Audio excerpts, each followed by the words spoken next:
تانے مل رہے ہیں، لیکن فکر نہ کرنا، پوری دنیا بھی اگر تیری دشمن ہو جائے، میں تیرے ساتھ دوستی خراب. آپ کو اس پر محبت آئے گی یا نہیں آئے گی؟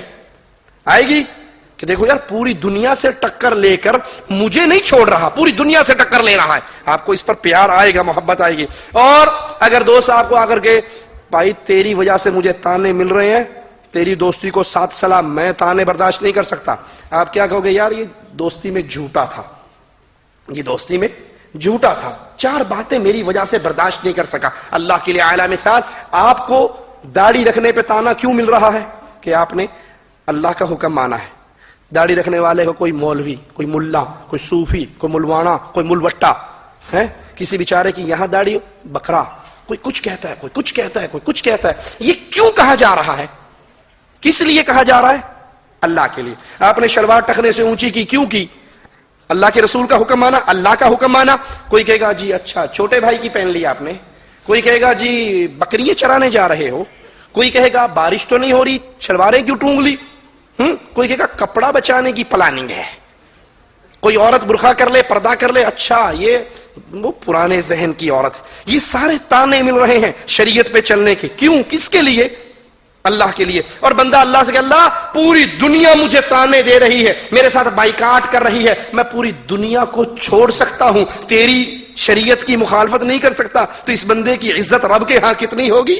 اللہ ہمیں ان میں شامل فرمائے جو اللہ پر ایمان لائیں، عمل صالح کریں، حق کی دعوت دیں، اور مصیبتوں پہ، تانوں پہ، پٹائی پہ، مصائب پہ صبر کریں. انشاءاللہ ادھر ان کی روح نکلے گی اور ادھر ان کے لیے انشاءاللہ جنت کے دروازے کھل جائیں گے. اقول قولی ھذا واستغفر اللہ لی ولکم ولسائر المسلمین فاستغفروہ انہ هو الغفور الرحیم.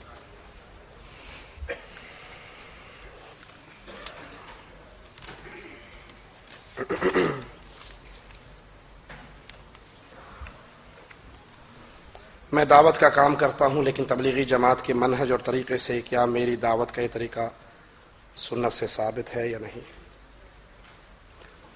میں نے پہلے عرض کیا کہ عمل صالح وہ ہے جس پر رسول اللہ صلی اللہ علیہ وسلم کی مہر ہو. دعوت کا کام کرنا ہمارے اوپر ضروری ہے، لیکن ویسے جیسے رسول اللہ صلی اللہ علیہ وسلم نے اس کی دعوت دی، اس کا طریقہ سمجھایا. میں اللہ کے گھر میں کھڑا ہوں، اللہ سے ڈر کے آپ کو ایک بات بتانے لگا ہوں. ہمیں آج تک کوئی ایسی حدیث نہیں ملی کہ اللہ کے رسول صلی اللہ علیہ وسلم نے 3 دن کے لیے، سہ روزے کے لیے، چلے کے لیے، 4 مہینے کے لیے مدینے والے صحابہ کو طائف بھیجا ہو، طائف والوں کو مکہ بھیجا ہو، مکہ والوں کو جدہ بھیجا ہو، ان کو یمن بھیجا ہو. یہ چلت پھرت ہمیں حدیث رسول سے نہیں ملتی. پہلی بات کہ یہ طریقہ کار خلاف سنت ہے. آپ نے جس کو بھیجا مستقل بھیجا. یمن میں سیدنا معاذ کو بھیجا تو کچھ عرصے کے لیے مستقل وہیں کہا یہاں رہو، قیام کرو اور ان کو دعوت. یہ نہیں کہ مدینے والے مکہ اور مکہ والے مدینے. مدینے والوں کی ڈیوٹی مدینے والوں پر ہے، مکہ والوں کی ڈیوٹی مکہ والوں پر ہے. نمبر 1. نمبر 2، یہ ایک چھوٹا مسئلہ ہے، یہ چلت پھرت کا مسئلہ چھوٹا ہے. دوسرا بڑا مسئلہ یہ ہے کہ جن کتابوں کو لے کر ہمارے یہ تبلیغی جماعت والے بھائی، ہمیں ان سے محبت اس لیے ہے کہ یہ بیچارے اپنا پیسہ لگاتے ہیں، اپنا وقت لگاتے ہیں، محنت کرتے ہیں، سارا کام کرتے ہیں. بس ایک چیز کی خرابی ہے، اور وہ کیا ہے کہ جس کتاب کو لے کر، جس چیز کو لے کر یہ گلی گلی گھوم رہے ہیں، وہ تریاق کی بجائے زہر ہے. آپ ایک دودھی کو پکڑو، دودھ بیچنے والے گوالے کو پکڑو، اور اس کے دودھ کا جب ٹیسٹ کراؤ لیبارٹری سے، پتہ لگے اس میں زہر ہے، چھوڑ دو گے اسے؟ وہ کہ دیکھو جی میں صبح صبح نکلتا ہوں، لاتا ہوں، میں بانٹتا ہوں، گھر گھر پھرتا ہوں. کہیں گے بھاڑ میں جائے تیرا گھر گھر پھرنا، تو اپنی جس میں دودھ ڈال کے لاتا اس کو تو دھوتا نہیں ہے، تو زہر والی ہے. ہمارے بچے بیمار ہو رہے، نہیں چھوڑو گے؟ ان کی یہ محنتیں اپنی جگہ پر. بنیادی چیز یہ ہے فضائل اعمال، وہ کتاب فضائل صدقات، فضائل حج کی صورت میں جو لے کر گلی گلی محلہ محلہ گھوم کے لوگوں کو پڑھا رہے ہیں، اس کے اندر شرک کی بھرمار ہے. مثال کے طور پہ صرف ایک ہی مثال دیتا ہوں. کتب خانہ فیضی لاہور سے جو فضائل صدقات چھپی ہے، اس میں یہ شرکیہ عقیدہ موجود ہے. صفحہ 558 پر مولانا زکریا صاحب لکھتے ہیں اپنے ایک پیر کے حوالے سے خط نقل کرتے ہوئے، یا اللہ معاف فرمانا، جھوٹا ہوں، کچھ نہیں ہوں، تیرا ہی ذل ہے، تیرا ہی وجود ہے. میں کیا ہوں؟ جو تو ہے وہ میں ہوں، جو تو ہے وہ میں ہوں. جو میں ہوں وہ تو ہے، میں اور تو خود شرک در شرک ہے، یہ عقیدہ شرک اکبر ہے، اللہ کی ذات میں کسی اور کو شریک بنانا ہے، لہذا اب ساری محنتیں برباد اگر عقیدے میں شرک آ جائے۔ جناب بتائیے کہ کیا حدیث کے حوالے سے ٹوپی کے بغیر نماز مکمل ہوگی یا ناقص ہوگی؟ رسول اللہ صلی اللہ علیہ وسلم کی صحیح حدیث ہے، جس کے کندھے ننگے ہوں ان کی نماز نہیں ہوتی۔ نبی کی کیا حدیث ہے جی؟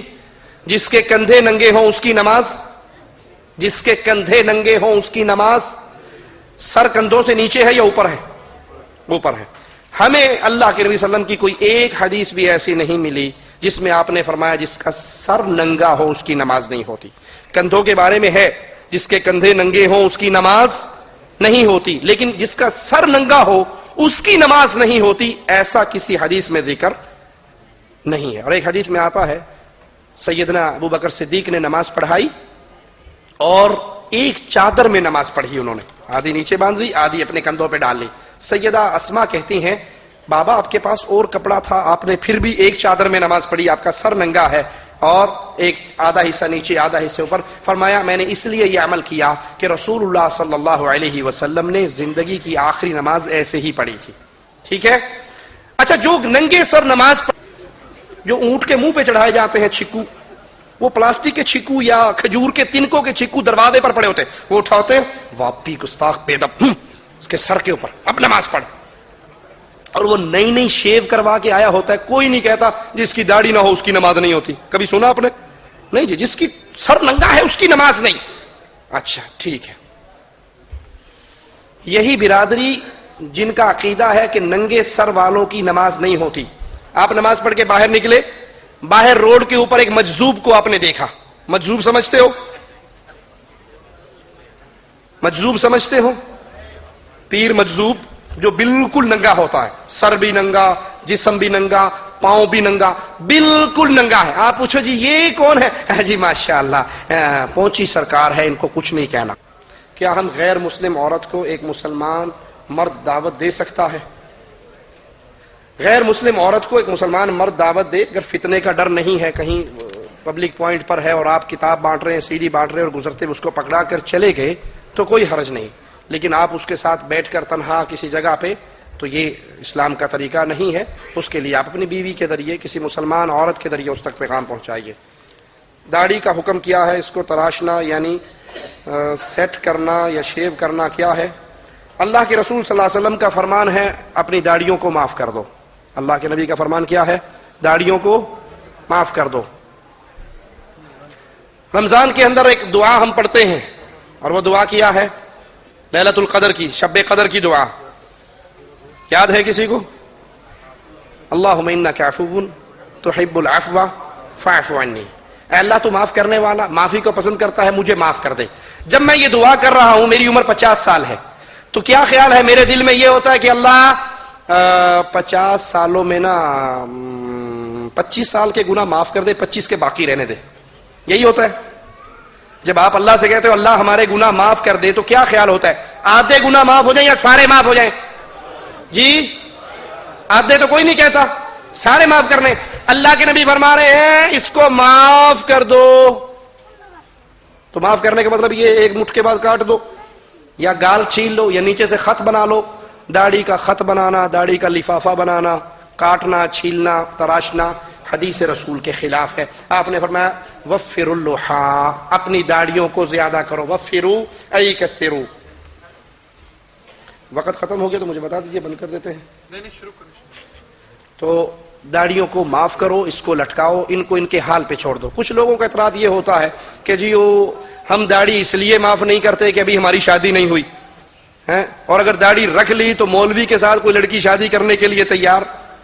اس بھائی کو میں پیغام یہ دیتا ہوں کہ اللہ کے بندے، جس لڑکی کو رسول کی سنت سے محبت نہیں ہے وہ تیری اولاد کو ہائے جمالو بنائے گی، اس کو خالد بن ولید کی سیرت پہ نہیں چلائے گی۔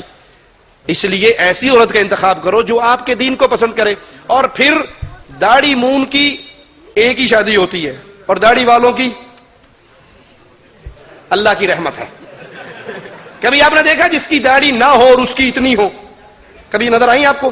جس کی داڑھی نہ ہو اس کی اتنی ہو۔ ہم نے داڑھی والوں کو اتنی اتنی کے ساتھ بھی دیکھا ہے۔ تو یہ کنسپٹ غلط ہے کہ داڑھی آئے گی تو شادی نہیں ہوگی. ارے داڑھی